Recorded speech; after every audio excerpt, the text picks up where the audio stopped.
नमस्कार, मौसम तक चैनल पर एक बार फिर आपका अभिनंदन। मैं हूं देवेंद्र त्रिपाठी और हम बात करेंगे इस बुलेटिन में 23 अगस्त के संपूर्ण भारत के मौसम की, क्योंकि ये नेशनल वेदर बुलेटिन है। मानसून की अक्षीय रेखा, जैसा कि मैंने सुबह के बुलेटिन में भी बताया था कि ईस्टर्न आर्म जो है मानसून की अक्षीय रेखा का, वो तराई वाले क्षेत्रों के करीब पहुंच गया है, मेघालय पर है। और साथ ही साथ जो वेस्टर्न आर्म है वो अब धीरे धीरे उत्तरवर्ती होने लगी है और उम्मीद है कि जल्द ही अगले 48 घंटों में 23 और 24 अगस्त के बीच में ये हिमालय के तराई क्षेत्रों में चली जाएगी, यानी पंजाब और हरियाणा के पास पहुंच जाएगी और उत्तर प्रदेश के तराई क्षेत्रों से होकर इस तरह से इसका जो ट्रैक रहेगा लगभग इस तरह से रहेगा। और मानसून की अक्षीय रेखा जब जब हिमालय की तराई क्षेत्रों में जाती है तब तब बंगाल की खाड़ी और अरब सागर दोनों साइड में मानसून के सिस्टम बहुत कम डेवलप होते हैं। तभी ऐसा होता है क्योंकि जब भी यहाँ पर कोई मौसमी सिस्टम होगा वो उस ट्रफ को नीचे खींच ही लेगा, क्योंकि वो जा नहीं सकती। और जब यहाँ पर कोई सिस्टम नहीं होता, ये ट्रफ आगे चली जाती है और ऐसे में मानसून काफ़ी कमज़ोर हो जाता है। इससे पहले भी आपने देखा था अगस्त के शुरुआती पखवाड़े में, पहले पखवाड़े में ज़्यादातर इलाकों में अगर हम 8, 9, 10 अगस्त की गतिविधियों को छोड़ दें तो उसके बाद से लगभग 2 सप्ताह तक मानसून में ब्रेक की कंडीशन रही। और इसकी वजह यही थी कि मानसून की अक्षीय रेखा हिमालय के तराई क्षेत्रों में थी और अरब सागर या बंगाल की खाड़ी की तरफ कोई भी सक्रिय मौसमी सिस्टम नहीं बने थे। लेकिन लो प्रेशर सिस्टम बना और उसने इसको नीचे किया और यहाँ पर गतिविधियाँ काफ़ी ज़्यादा हुई। अब फिर से गतिविधियाँ कम हो रही हैं क्योंकि जो सिस्टम आए थे वो कमज़ोर हो गए या उसी ट्रफ में मर्ज हो गए और धीरे धीरे उनका प्रभाव ख़त्म हो गया। मॉइस्चर का जो एनर्जी लेवल था उन सिस्टम्स का वो कम हो गया और इसी वजह से अब पूर्वी क्षेत्रों में ये तराई क्षेत्रों में पहुँच गई है, जबकि पश्चिमी भागों में यानी जो वेस्टर्न एंड है मानसून की अक्षीय रेखा का वो धीरे धीरे तराई वाले क्षेत्रों में यानी उत्तरवर्ती होने लगा है। तो उम्मीद ये है कि अब फिर से मानसून में ब्रेक की कंडीशन 23-24 अगस्त के बाद आ सकती है। और ब्रेक की कंडीशन कहाँ पर होगी? मेनली होगी वेस्टर्न पार्ट पर। ये जो उत्तर पश्चिमी भारत का इलाका है जिसमें पंजाब, हरियाणा, दिल्ली और उत्तर प्रदेश का पश्चिमी हिस्सा, राजस्थान, गुजरात, महाराष्ट्र, मध्य प्रदेश, इन इलाकों में मानसून की गतिविधियां कम हो जाएंगी। जबकि यहाँ जहाँ पर मेरा हाथ है आप देख सकते हैं, ईस्ट उत्तर प्रदेश से लेकर ईस्ट मध्य प्रदेश, छत्तीसगढ़, उड़ीसा और ये जो रीजन है पूरा, यहाँ पर मानसून की गतिविधियां काफ़ी अच्छी होती रहेंगी। इस बीच एक साइक्लोनिक सर्कुलेशन बना हुआ था राजस्थान के ऊपर और इस सिस्टम से एक ट्रफ रेखा तमिलनाडु तक स्ट्रेच हो रही थी और तमिलनाडु पर पहले से ही एक सर्कुलेशन था, जिसकी वजह से यहाँ पर तमिलनाडु और केरल तथा पुदुचेरी में एक्टिविटी हो रही थी। और जो ट्रफ बनी हुई थी, इस ट्रफ के कारण, सर्कुलेशन के कारण यहाँ पर राजस्थान के ऊपर काफ़ी गतिविधियाँ हो रही थी। और अब जो बदलाव हो रहे हैं उसके आधार पर 23 अगस्त को क्या कुछ बदल जाएगा मौसम में, आइए जानते हैं। शुरुआत हम उत्तर भारत से ही करेंगे क्योंकि उत्तर भारत के क्षेत्रों में ही सबसे पहले बदलाव आने की संभावना नजर आ रही है। उत्तर भारत के क्षेत्रों में पर्वतीय इलाकों में काफ़ी अच्छी वर्षा पिछले 24 घंटों के दौरान रिकॉर्ड की गई है। जम्मू कश्मीर में जम्मू में 100 मिलीमीटर की वर्षा दर्ज की गई, जो कि एक्सपेक्टेड नहीं थी। न्यूमेरिकल वेदर मॉडल्स जो प्रेडिक्ट कर रहे थे उसके अकॉर्डिंग और सर्टेन जो कंडीशंस थी, चाहे वो WD हो या फिर ईस्टर्न विंड की बात हो, ईस्टर्न विंड में उतनी एनर्जी नहीं शो हो रही थी, जिसकी वजह से इतना उम्मीद की जा सके कि जम्मू कश्मीर में बारिश बहुत भारी हो सकती है। और साथ ही साथ राजस्थान के उत्तर पूर्वी इलाकों में, उत्तर पश्चिमी इलाकों में बहुत भारी बारिश की संभावना या बारिश की संभावना ना के बराबर थी चूरू, गंगानगर और हनुमानगढ़, बीकानेर, बाड़मेर में।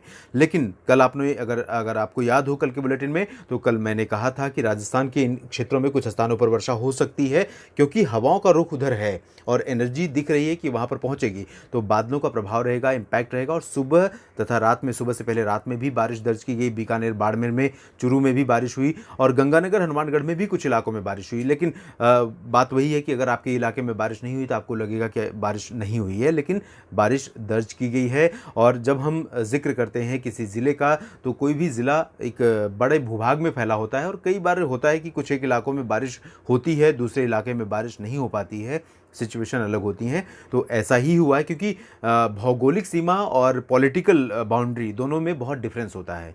भौगोलिक सीमा जो प्रकृति की बनावट है, प्राकृतिक बनावट है स्वाभाविक रूप से धरती की, उस हिसाब से है। और जो पॉलिटिकल बाउंड्री है वो उसके बनाए जाने के कारण बहुत सारे अलग अलग होते हैं। तो ज़िला भले ही एक है, अगर हम बात करें बीकानेर या बाड़मेर, चूरू की, तो होता है कि दोनों में कंडीशंस अलग हो सकती हैं। ईस्टर्न बीकानेर में अलग हो सकती है, वेस्टर्न बीकानेर में अलग हो सकती है। इसी तरह की स्थितियां रहीं और इसी वजह से यहाँ पर कुछ इलाकों में काफ़ी अच्छी बारिश पिछले 24 घंटों में दर्ज की गई है। और अब उम्मीद ये है कि यहाँ पर बारिश काफ़ी कम हो जाएगी, लेकिन इसके बावजूद हिमाचल प्रदेश और उत्तराखंड में आगामी 24 घंटों के दौरान यानी 23 अगस्त को हल्की से मध्यम वर्षा हो सकती है।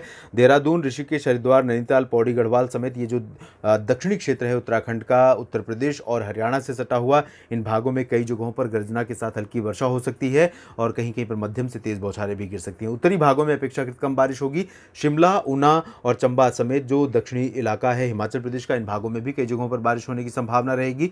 जम्मू कश्मीर में भी संभावना रहेगी। मॉइस्चर यहाँ पर पहुंच रहा है अभी बे ऑफ बंगाल से, क्योंकि मानसून की अक्षीय रेखा तराई क्षेत्रों में नहीं पहुंची है, तो यहाँ पर थोड़ा सा फ्लो है और इसी वजह से जम्मू कश्मीर में जम्मू, श्रीनगर, उधमपुर और कुलगाम, पहलगाम, गुलमर्ग समेत तमाम इलाकों में बारिश की संभावना है। दक्षिणी भागों में ज़्यादा है, उत्तरी इलाकों में कम है। उत्तरी इलाकों में बारिश आप जानते हैं तब होती है, बारिश या बर्फबारी, जब बहुत स्ट्रांग WD होता है या फिर जो ईस्टर्न विंड्स हैं, जो पूर्वी दिशा से आने वाली बंगाल की खाड़ी से हवाएं हैं, वो बहुत ज़्यादा प्रबल होती हैं। तो इस समय बहुत प्रबल हवाएं नहीं है, WD का इम्पैक्ट ज़रूर है, लेकिन वो हवाएं भी बहुत ज़्यादा प्रभावी नहीं है।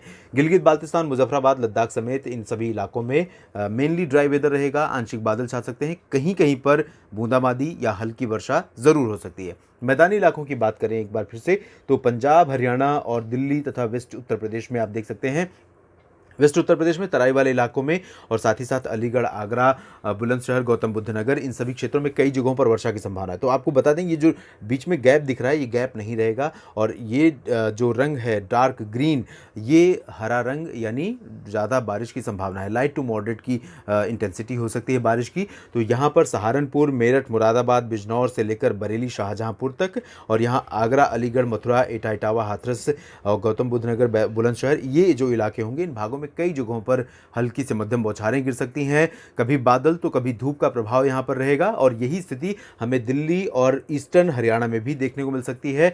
हरियाणा में पंचकुला, अंबाला, यमुनानगर, कैथल, करनाल, कुरुक्षेत्र, पानीपत, सोनीपत, दिल्ली, गुरुग्राम, फरीदाबाद और रेवाड़ी, महेंद्रगढ़, पलवल, नूह, इन इलाकों में भी देखने को मिल सकती है। हिसार, सिरसा, पटियाला और कह सकते हैं कि जो दक्षिणी और पूर्वी पंजाब का क्षेत्र है, इन भागों में मोगा, बरनाला, इन भागों में भी कुछ स्थानों पर गर्जना के साथ हल्की से मध्यम बौछारें गिर सकती हैं, लेकिन पंजाब में बहुत भारी बारिश की संभावना नहीं है। इससे पहले प्रोजेक्शन ये था वेदर मॉडल्स का कि साउथ पंजाब में फिलहाल बारिश नहीं होगी, लेकिन आज काफ़ी अच्छी बारिश हुई और आप लोगों ने लिखा भी था कि साउथ पंजाब में बठिंडा और आसपास के इलाकों में कुछ स्थानों पर काफ़ी अच्छी वर्षा हुई है। तो ये बहुत राहत की बात है, क्योंकि लंबे समय के बाद यहाँ पर बारिश हुई है। स्थितियाँ, जिस तरह की हवाएं थी, जिस तरह की मानसून की अक्षीय रेखा थी, सिस्टमों का जो लोकेशन था, स्ट्रेंथ थी, उसके आधार पर अनुमान बहुत कम थे, लेकिन अच्छी बारिश हुई है और ये बहुत अच्छी बात है। जहां पर बारिश नहीं हो रही है वहां पर बारिश का होना, मानसून पूर्वानुमान का फेल हो जाने पर मुझे उतना दुख नहीं है जितना खुशी इस बात की है कि जिन इलाकों में बारिश नहीं हो रही थी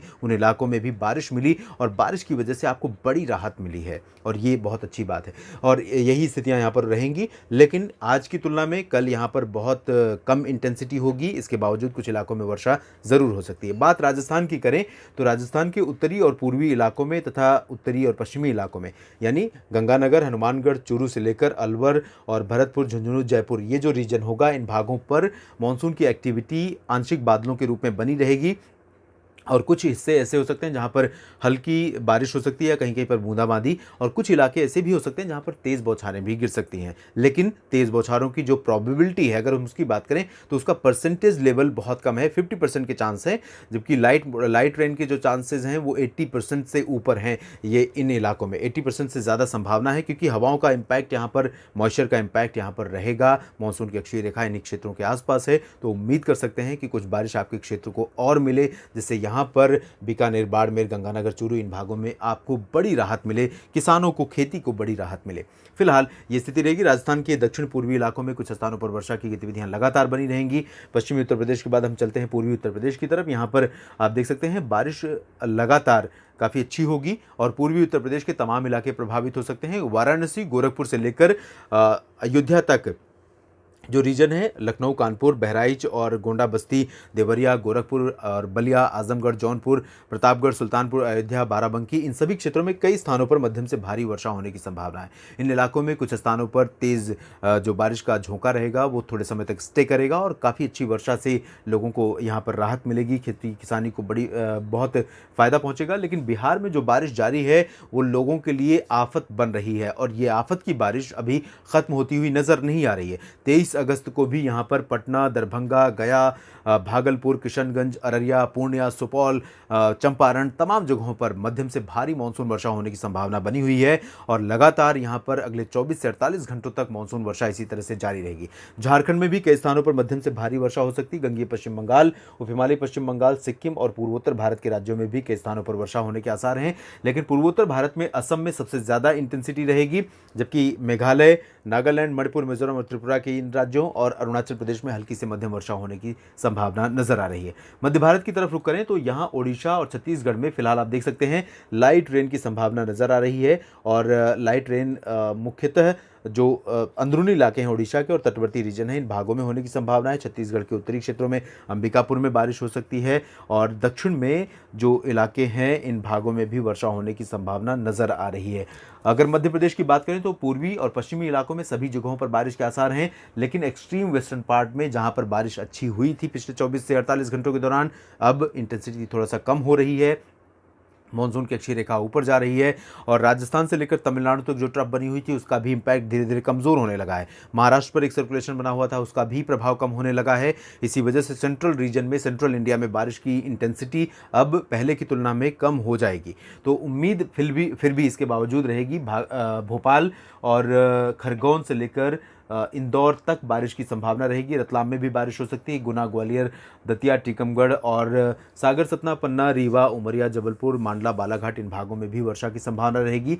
विदर्भ में भी बारिश हो सकती है। मराठवाड़ा में भी कुछ इलाकों में वर्षा की संभावना है और साथ ही साथ मध्य महाराष्ट्र के उत्तरी इलाकों में लंबे समय से बारिश हो रही है पिछले 4-5 दिनों से और यहाँ लंबे समय के बाद बारिश हुई है और इसलिए यहाँ पर लोग अभी भी बारिश से ऊबे नहीं होंगे और इंतज़ार होगा कि बारिश की जो स्थिति है वो लगातार बनी रहे। नंदुरबार, धुले और जलगांव समेत आसपास के तमाम इलाकों, नासिक और आसपास के हिस्सों में बारिश होती रहे।